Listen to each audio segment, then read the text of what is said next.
type of fit determines how close to your body your shirt will be sized. For most men, we suggest starting with our standard slim fit. We often refer to this as the office-appropriate slim fit. It will be nicely fitted to you, yet still comfortable and not too tight. However, if you prefer a particularly tight fit, dislike any excess fabric around the chest, waist, and arms, and are not bothered by slight tightness or limited range of motion, consider the super slim fit. Conversely, if you appreciate a generous, roomy fit that does not hug your body, then select the classic fit. This will be looser around the chest and arms and boxier through the stomach.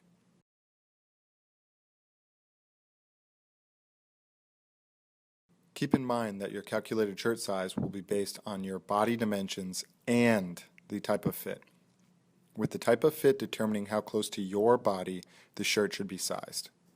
Thus, skinnier guys do not need to select slim fit, and larger gentlemen should not feel obligated to select classic fit.